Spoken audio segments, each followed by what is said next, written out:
Olá a todos, olá a todas, sejam muito bem-vindos, sejam muito bem-vindas a mais uma aula do módulo 1 do nosso curso de Introdução à Formação do Sujeito na Medicina. Bom, o que a gente já veio vendo até aqui?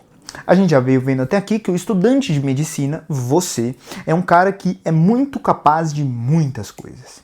A gente já viu que você é um cara que é dotado de muita potência, de uma potência absoluta, porque você já passou por um processo seletivo super difícil, você já passou por vários processos intelectuais que fazem com que você conseguisse lograr êxito naquilo que você pretendia lograr, que era passar na faculdade de medicina e se formar médico. Mas a gente viu que, na verdade, muitos estudantes de medicina, pela ausência de uma forma pensada dentro da sua ação, eles acabavam se transformando em sujeitos que eram desintegrados, sujeitos que colidiam com as pressões externas e acabavam desabando quando vistos por essas pressões. Então, o que a gente viu depois na aula 2, né? Isso foi a aula 1. Na aula 2, a gente viu, na verdade, como é que, de certa maneira, o voluntarianismo e aquele esforço cego, que acabam sendo, muitas vezes, tratados como uma solução ao problema da desintegração, do fracasso acadêmico e etc., ele é inútil. Então, na verdade, aquela ideia de um mérito próprio, de uma mera intensificação daquilo que é o meu esforço, na verdade é algo que não gera um resultado eficiente dentro da estrutura psíquica e dentro da estrutura educacional do sujeito. Então, o que a gente percebeu foi que, na verdade, a gente precisaria, de certa maneira, pensar sobre um eixo cristalizado, pensar sobre um eixo que recebesse as tensões do sujeito e que ele conseguisse se transformar e ir evoluindo ao longo do tempo. Agora a gente vai ver como é que a gente consegue, na verdade, um outro fundamento do eixo e como é que a gente consegue operacionalizar por meio do reconhecimento. Então a nossa aula de hoje, na verdade, é mais um ponto de checagem para ver se você reconhece que o seu erro não é uma falha moral, mas sim que o seu erro, na verdade, é uma falha estrutural. Então a gente vai precisar adequar este método para uma falha estrutural, o que acaba sendo muito mais simples, muito mais fácil e acaba transformando a gente em seres alegres, em seres felizes, que procuram a medicina não como algo como eu posso dizer, não como uma mera profissão, mas sim também como um estilo de vida, mas sim também como algo que o ser médico é, certo? O ser médico é uma coisa que ultrapassa uma mera profissão, ultrapassa um mero estilo de vida. O ser médico, na verdade, é uma construção subjetiva contínua, em que você está numa posição de confiança absoluta para outra pessoa. Então, ser médico é muito responsável, entende? Ser médico é muito mais do que tão somente aprender. Porque você não está aprendendo por aprender, você não está fazendo doutorado por fazer, você pode até estar fazendo, mas quando você é médico, quando você assume isso, mesmo que você não queira, as pessoas cedem a você uma confiança que elas, assim, é muito alta, né? Que elas talvez não dariam para qualquer outra pessoa. Então, tendo isso em vista, a gente precisa se lembrar que a gente vai tratar aqui de um tema que é justamente a ideia agora do reconhecimento, tá? Então, a ideia é aquela velha ideia que o próprio Freud já dizia, né? Como a gente vai ver, que o Santayana também já dizia, que a gente, na verdade, precisa reconhecer os nossos erros do passado para que a gente não os repita. Se a gente não conhece, ou se a gente se fecha para esses erros do passado, a gente é fadado a ficar repetindo esses erros, e aí a gente nunca vai chegar numa solução. E todo esse curso não vai fazer sentido se a gente não chegar a uma solução àquilo que é o grande problema da medicina atual, que a gente não está formando sujeitos que são médicos, e sujeitos que são atuantes de forma humanística, de forma moral, de forma racional, dentro daquilo que é a sociedade. Expectativa essa que é dada a nós, médicos, futuros médicos e etc. Não sou médico ainda, sou estudante de medicina. Então vamos lá. Deixa eu ver aqui. Boa. Vamos lá. A grande questão é a seguinte, que muitas vezes os estudantes de medicina eles estão fadados àquilo que o Freud chama de uma Wiederholung, em sua obra Além do Princípio do Prazer, de 1920. Então, o que acontece, cara? O que é essa Wiederholung? Ou seja, essa compulsão à repetição. Para o Freud, os sujeitos, na busca por uma segurança psíquica, eles acabam entrando dentro de coisas que repetem aquele seu problema. Entendeu? Então o que acontece? Aquela pessoa que vai lá e sempre arruma um namorado que é um porre. Essa pessoa está presa numa compulsão à repetição. Ela está sofrendo, ela está vivendo uma coisa ruim, mas ela sempre acaba caindo nas mesmas consequências dos mesmos atos que ela repetidamente pratica. Então aquela pessoa vai sempre nos mesmos lugares, vai sempre procurar pessoas que têm perfis parecidos com os perfis que ela gostava e perfis que fizeram ela sofrer. E aí essa pessoa, de forma inconsciente, né, ela reaparece, ela procura estes perfis que fazem com que ela sofra. Então a grande questão é a seguinte: a gente tem uma tendência a se corromper, a ficar compulso, a ter uma compulsão pela repetição. Isso acontece dentro do estudante de medicina, porque o estudante ele revive aquele trauma acadêmico que ele tem, ele revive o fracasso na prova que ele tem, na esperança de que algum dia, por algum motivo milagroso, de repente ele vai se transformar no papa da neuroanatomia, no papa da neurocirurgia, e aí de repente os estudos, o sofrimento dele vai acabar. Só que não é o que acontece. Geralmente esses caras que se transformam em grandes referências dentro do meio médico, eles são pessoas que têm um eixo muito bem estruturado e que já têm uma formação subjetiva que permite com que eles tenham esse sucesso dentro da área médica. Coisa que muitos estudantes não têm, ainda mais nos tempos de hoje, que a gente está vivendo uma hipersaturação da faculdade de medicina, e também nos tempos de hoje em que a gente está vivendo aqui uma hiperdigitalização do nosso mundo real. Antigamente as pessoas criavam estes eixos de uma forma, às vezes até natural, de uma forma não pensada. Hoje em dia a gente precisa pensar, e não tem problema. Vamos pensar e vamos resolver este problema, que você está aqui para isso. Então vamos lá. Aí, cara, esse cara vai ter vários traumas acadêmicos, ele vai ter uma esperança inconsciente de dominar esse trauma, mas aí, cara, o que acontece? Ele falha. Ele falha sistematicamente, por quê? Porque ele não tem uma ferramenta. Então ele não tem uma forma, uma coisa que consegue estruturar a resolução daquela sua ferramenta. Então ele continua desorganizado, ele continua sem o eixo cristalizado, ele continua vivendo tudo aquilo que ele está vivendo, porque ele na verdade não conseguiu construir um padrão estrutural que permitisse com que ele saísse da situação em que ele estava inserido. Então o que a gente precisa fazer? A gente precisa quebrar, né, esse ciclo de eterno retorno do mesmo. Eu fiz aqui uma paráfrase do termo do Nietzsche, né? Então, o que acontece geralmente? Vamos voltar para o ciclo, vamos voltar.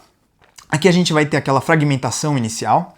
Ó, pensem nesse ciclo aqui, vocês que são hiperbioquímicos, como se aqui ó, fosse acetil-CoA, e aí você junta aqui com oxalacetato e vira isocitrato, tá bom? Isso daqui é um ciclo, como um ciclo de Krebs. Fica voltando. O produto aqui é, na verdade, o substrato para todos os ciclos de reações aqui. Pensem nisso aqui como se fosse o ciclo de Krebs da fragmentação do estudante de medicina. Então vamos lá, a gente vai ter aqui um estudante de medicina que está absolutamente fragmentado. E aí esse estudante de medicina que está absolutamente fragmentado, ele vai se sentir culpado, vai se sentir medo, justamente pelo fato de que ele foi mal na sua prova de morfologia, ele foi mal na sua prova de parasitologia, ele foi mal na sua prova de neurologia, ele foi mal na sua prova de psicologia médica. Ele foi mal em literalmente todas as provas que poderiam ter sido. Isso daqui é um exemplo extremo, mas a gente tem vários exemplos pequenos, né? Ai, fiquei de exame em biomol, fiquei de exame não sei o que lá, fiquei de exame não sei o que... Entendeu? E aí o que acontece, cara? Este sujeito aqui, extremamente fragmentado, vai sentir muita culpa e muito medo e vai pensar que, na verdade, a culpa do fracasso acadêmico dele foi ele mesmo. Ele vai moralizar essa culpa. Ele vai dizer que, na verdade, ele era um verme estúpido. Alguém que não tinha capacidade absolutamente nenhuma de construir nada dentro do reino intelectual. Só que, por conta dessa culpa, este cara ele vai fazer aquele velho problema ali do voluntarianismo, que a gente já falou na aula 2. Esse cara ele vai chegar, ele vai intensificar de forma perdulária, de forma intensa, todos os seus esforços. Vai intensificar,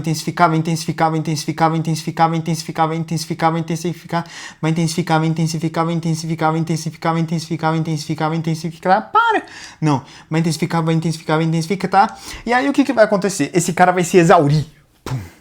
Vai ficar hiper, mega, ultra cansado. Ele vai ficar acabado, cara. Esse cara vai ficar exausto, porque ele vai suspender o seu sono, ele vai suspender a sua vida, ele vai suspender os seus próprios estudos, para que ele consiga mais ou menos voltar atrás daquela velha nota de biomol que ele perdeu aqui. E aí esse cara, muitas vezes, pode até procurar certos escapismos, como, por exemplo, usar alguma substância ilícita, usar alguma substância lícita que é prejudicial à saúde, se alimentar de uma forma exagerada, com uma alimentação rica em ultraprocessados e que permita a ele uma hiperdopaminergização do seu córtex cerebral. E aí o que vai acontecer? Esse cara vai ficar exausto e aí ele vai colapsar, não vai aguentar, burnout, vai ficar destruído e não sei o que lá, pum pum pum pum pum pum pum pum pum pum pum. Tudo aquilo que a gente já conhece. Então, cara, a gente vai ter aqui, ó, um grande ciclo de destruição, que eu chamei aqui, ó, do ciclo da repetição, o ciclo do semestre, tá? E aí, cara, vocês têm que pensar uma coisa, né? A gente tem que raciocinar com aquilo que é um dos aforismos do Nietzsche no seu livro H é a Ciência, que é o velho aforismo do demônio, que chega num determinado sujeito e ele propõe o seguinte exercício de pensamento. Imagine você, o sujeito, que você fosse colocado dentro de uma ampulheta e que você fosse um dos milhares de grãos dessa ampulheta. Imagina que eu fique virando essa ampulheta para sempre. Então, o que acontece? Dentro da ampulheta, nada entra e nada sai. Fica tudo se repetindo dentro da ampulheta. Então, imagina que sua vida seja como se fosse ampulheta. Imagina que, de repente, você tivesse que reviver tudo aquilo que você viveu de novo e de novo. Todas as dores, todas as felicidades, todos os sofrimentos e todos os ganhos, você tivesse que viver eles de novo. Imagina só se você tivesse que fazer tudo isso. Você escolheria a vida que você está vivendo atualmente? Foi essa a pergunta do demônio ao seu interlocutor. E aí é claro que isso acabou se tornando um eixo de orientação ética dentro da obra de Nietzsche, onde a ideia do eterno retorno acaba sendo um dos principais caminhos para que você consiga entender depois, lá no Assim Falou Zaratustra, a ideia de que você vai se tornar um super-homem, um além do homem. E se tornando este além do homem, você conseguiu superar aquela moralidade apolínea, aquela moralidade excessivamente socratista, né? Aquela moralidade que pensa em raciocinar tudo e, enfim, que é na verdade um grande show, um grande palco de terrores e horrores. Então, cara, a grande questão é a seguinte. É que o estudante, imaginando-se dentro desta ampulheta, ele fica dentro deste ciclo de repetições do semestre. É como se fosse o eterno retorno, é como se ele ficasse sendo virado e revirado, virado e revirado, virado e revirado, virado e revirado dentro da ampulheta. E aí, cara, o que a gente quer fazer? A gente quer quebrar esse ciclo da repetição. Entendeu? A gente não quer seguir a lógica do Nietzsche nesse sentido. A gente quer, na verdade, fazer um caminho de construção. Certo? Porque, na verdade, se a forma não muda, se a gente não muda para um caminho que vai evoluindo ao longo do tempo, tal como as espécies evoluem, a gente não consegue mudar o conteúdo da vida. Então, o que acontece? A gente precisa introduzir um eixo que ele evolua e que ele quebre essa ideia de circularidade. Porque é essa ideia de circularidade que, de certa maneira, faz com que o sujeito fique, fragmentado. Certo? Que faz com que o sujeito ele fique aqui absolutamente destruído dentro de um cronograma de fragmentação. Beleza? Então, o que acontece? A gente precisa, portanto, reconhecer que a gente está dentro desse caminho de repetição. A gente precisa reconhecer que o caminho de construção é melhor, e é o que os grandes médicos fizeram. William Osler, Joseph Lister, Semmelweis, enfim, vários papas da medicina fizeram. A gente precisa dar um jeito de reconstruir este caminho, e meio que introduzir um eixo para quebrar essa circularidade, né? Você precisa pegar a pontinha aqui, e quebrar essa pontinha e transformar ela dentro de uma linha, dentro de um eixozinho, tá bom? Muito bom. E aí, cara, a ideia principal é o seguinte: a gente precisa reconhecer inicialmente que a gente tem um problema, e aí, a partir desse reconhecimento, a gente transita da passividade para a construção.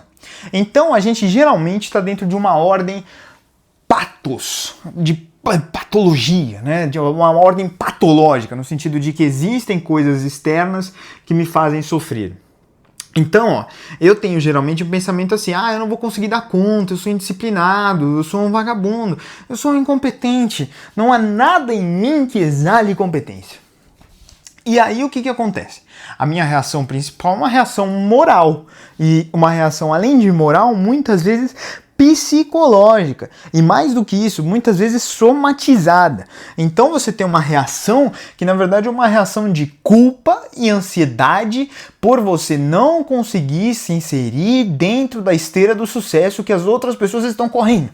E aí o que vai acontecer, cara? Você vai ficar aqui desesperado, você vai ficar aqui maluco, você vai começar a se voluntariar, e aí qual vai ser o resultado disso aqui? Repetição.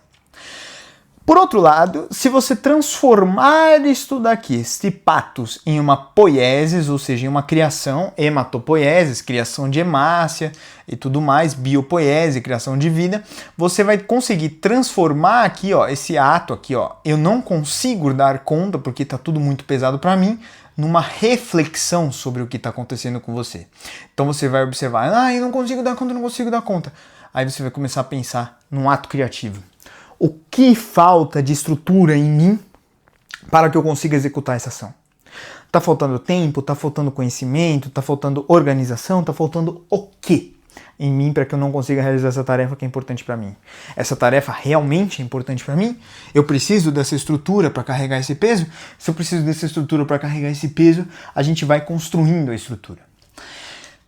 Aí a gente vai ter aqui, ó, outro pensamento de que, por exemplo, eu sou indisciplinado, eu sou indisciplinado. Não, cara, você está desorganizado. Você não tem um eixo que permite com que você consiga colocar as coisas dentro de uma esteira de resolução. Então, ó, como as coisas estão fora aqui desta linha de resolução de problemas, você acaba ficando desorganizado e você não consegue fazer as coisas que você precisava fazer. Você não é disciplinado, você não é incompetente, mas sim, na verdade, dentro da perspectiva poética, dentro da perspectiva de criação, você na verdade está desorganizado, você reconhece o seu problema e aí você consegue construir um eixo a partir desse problema. Então aqui, ó, você está no ambiente de reações. Aqui você está no ambiente do quê? De ações. Então, aqui o seu resultado vai ser o quê? Repetição. E aqui o seu resultado vai ser o quê? Reconhecimento. Então, na verdade, a grande questão é que reconhecer, na verdade, é o primeiro ato de uma grande arquitetura moral que vai fazer de você um grande médico. Você reconhece aquilo que é o seu problema e você não murmura acerca daquilo que é este problema. Você, na verdade, observa o que está faltando em mim. Isso falta peso, falta estrutura, falta isso, falta aquilo, falta um saber em cima disso que eu estou precisando. Então, se falta tudo isso, o que eu preciso fazer? O que eu preciso fazer? O que eu preciso fazer? Eu preciso, necessariamente, criar aqui um grande ambiente de sucesso, criar aqui reconhecer aquilo que falta em mim e criar a partir desse reconhecimento. Beleza? Então, como é que você vai fazer para eu sair desse módulo 1, cara? Como eu quero que você saia desse módulo 1? Não mais fragmentado. Eu quero que você saia de um ambiente de ignorância, de uma absoluta escassez de subjetividade, para reconhecer sem se culpar. Para reconhecer sem se culpar. Quando você não se culpa mais, quando a culpa sai do seu sistema, você está pronto para ir para o outro ato. Para você reconhecer sem se culpar, e para você atuar sem reagir, que você precisa construir um eixo. Que o que está faltando em você, na verdade, é a construção de um eixo. Então, na verdade, você precisa substituir aquilo que é uma autocobrança moral pelo quê? Você precisa substituir uma autocobrança moral por uma necessidade técnica de forma, tá? E essa necessidade técnica de forma vai estar aqui, ó, a construção do eixo. Quando você constrói o eixo, meu querido, quando você constrói o eixo, minha querida, acabou. Você tá vendo que aqui tem um eixo, essa explicação fica clara porque ela tem um eixo. Entendeu? Tudo isso fica claro e tudo isso perde o julgamento moral e vira um julgamento científico, vira um julgamento crítico. Por quê? Porque tem procedimento envolvido. O que os médicos precisam, assim como o que os grandes teóricos precisam, é de procedimento. O que os médicos precisam, assim como os grandes teóricos precisam, é de arquitetura intelectual. O que os médicos precisam, e que os grandes teóricos também precisam, é de um eixo. Tá bom? E aí, cara, o que a gente precisa fazer para fazer isso, tá? A gente precisa voltar àquilo que o Russell delimita como uma fenomenologia propriamente dita. A gente precisa fazer, portanto, uma redução de juízos, uma suspensão de juízos, que é chamada de redução fenomenológica, que quando levada a um extremo, para alguém que já conhece, é uma redução eidética, uma redução que além de quebrar a atitude natural, ela busca reconhecer aquilo que há de essencial. E para que a gente consiga suspender na verdade, reconhecer e construir nosso eixo, a gente precisa, portanto, suspender aquilo que o Russell chama de atitude natural. O que é uma atitude natural? É uma imersão no fluxo da vida absolutamente cega. Então, o que acontece? Você vai ter aqui provas, medos e tudo mais, pressões da vida e etc. E você vai agir com essas coisas sem um distanciamento crítico adequado. Como você vai estar sem esse distanciamento crítico adequado, você vai simplesmente sendo levado pela maré e recebendo várias pressões internas até que você uma hora implode. Aí você fica cego, e ficando cego para aquilo que é o fenômeno que você está vivendo, você acaba vivendo uma vida em angústia. Você acaba vivendo uma vida repleta de angústia existencial. Aí, se você fizer uma epoqué, ou seja, uma redução fenomenológica, o que vai acontecer? O que seria fazer essa redução fenomenológica? Seria você mais ou menos depurar daquilo que você está observando características fundamentais e de como o objeto aparece para você. Características fundamentais do objeto e de como ele aparece para você. Então, por exemplo, eu observo esse passador de slides. Este passador de slides aqui, ele existe de fato? Não importa para a fenomenologia. O que verdadeiramente importa sobre esse passador de slides é o seguinte: como é que ele aparece para mim como um objeto da minha consciência? Como é que este objeto é um objeto da minha consciência em si, entendeu? Como é que esse objeto aqui ele veio parar aqui? Como é que eu atribuí intenção a esse objeto? Como é que esse objeto está posicionado dentro do espaço? Como é que esse objeto me provoca dentro desse espaço? Como é que as funções desse objeto fazem com que esse objeto seja de fato esse objeto para mim? Como é que, observando a cor do objeto, a funcionalidade do objeto, os botões, a sensorialidade do objeto, o que o objeto é para o outro, o que este objeto tem a me dizer? Entendeu? Isto é uma redução fenomenológica. Quando você aplica essa ideia da redução fenomenológica, você volta para aquilo que é a forma. Então, quando você vai lá e você observa a sua rotina como algo a ser analisado fenomenologicamente, então, por exemplo, eu tô aqui dentro da semana de provas e aí eu tô desesperado, eu vou lá, eu estudo, dou aquele pico de energia e aí o que acontece é que eu fico desabado. O que seria fazer uma atitude fenomenológica com relação a isso? Você vai lá e você observa o que é, como é que aquela rotina, como é que aquela adequação, como é que aquele estudo apareceu para você. E como é que foi a sua intenção com relação àquele estudo. Eu tratei o estudo mais ou menos como um apagador de incêndio.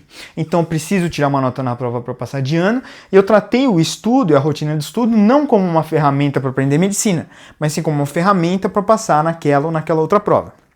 Isso faz com que eu, como consciência, tenha ali uma certa hiperpresentificação. Eu tenho ali uma certa lentidão, certo? Eu tenho ali uma certa ansiedade. Eu tenho ali uma certa, busca por algo por fora, algum tipo de, compensação fenomenológica, alguma compensação para que eu consiga ficar bem. Então, o que acontece? No momento em que eu trato o estudo como se ele fosse meramente um extintor de incêndios, essas coisas vão ser as minhas consequências. E aí, se você trata o seu estudo como se fosse um eixo, o que vai acontecer? Mas só que o que importa aqui, na verdade, é eu vou observar o estudo como um eixo. Isso aqui é um eixo que me permite estruturar o meu conhecimento como médico, o meu conhecimento como... legal, então isso daqui, na verdade, esse estudo que eu estou tendo essa semana durante as provas e que está sendo cansativo, é cansativo em si, justamente pelo fato de que a prova tem muito conteúdo, uma prova, entendeu? Isso aí é uma atitude fenomenológica, não é só tipo assim, vou fazer vou beber, vou fazer entendeu? Isso é uma atitude fenomenológica com relação àquilo. E vocês precisam se aderir a essa atitude fenomenológica, porque é essa atitude fenomenológica que permite com que o sujeito saia de um mero automatismo e ele consiga transcender, como Russell diz, transcender aquilo que é o ambiente de cognição e a sua presença no mundo. A ideia, na verdade, de suspender os nossos juízos é para que a gente consiga, de certa maneira, se pensar como seres humanos. Então, na verdade, isso daqui não é só para medicina, isso daqui é para sua vida por um todo, tá? suspender essa atitude natural e absorver uma certa atitude fenomenológica. Então vamos lá, a gente já diagnosticou a doença, tá bom? Que é o quê? A fragmentação do sujeito. A gente já identificou a sua causa, que é a ausência de eixo. Então, antes da gente sair desse módulo, repitam comigo. Eu recuso que o meu futuro seja uma repetição do meu passado. A partir daqui, você vai transformar a sua vida médica em uma vida que não é mais aquele ciclo do eterno retorno do mesmo. A partir de agora, sua vida médica ela depende de uma atitude fenomenológica, não mais de uma atitude natural. Ou seja, você precisa reduzir as coisas mesmas, aquilo que aparece para a sua consciência. E aí, reduzindo as coisas mesmas, você vai conseguindo abstrair da sua rotina elementos essenciais que fazem com que ela melhore. Então você vai parar de agir passivamente com relação aos problemas que aparecem para a sua vida e você vai começar a agir ativamente, reconhecendo. Existe uma diferença gritante dentro da perspectiva do Ordo, que a reação é diferente da ação. Então, o que a gente procura, de fato, é justamente a ação. A gente não vê solução na reação. A gente vê solução dentro da ação. Tá bom? Então, muito obrigado. A gente vai agora para o módulo 2, tá bom? E a gente vai começar a estudar sobre o eixo em si, tá? Sobre o eixo que é justamente esse princípio organizador interno que vai guiar a prática médica de todos nós daqui por diante. Tá bom? Muito obrigado por terem assistido até aqui. Materiais estão aqui embaixo e não se esqueçam de observar, caso vocês ainda não tenham observado, as nossas notas de aula e nossos cadernos de sala. Nossos cadernos de sala tem praticamente tudo isso daqui que a gente está falando de uma forma condensada para que você consiga aprender rapidamente ou para que você consiga se relembrar daquilo que você viu durante a aula. Beleza? Bom, muito obrigado por tudo, muito obrigado pela oportunidade de estar aqui dando aula para vocês e é isso aí. Tchau, tchau.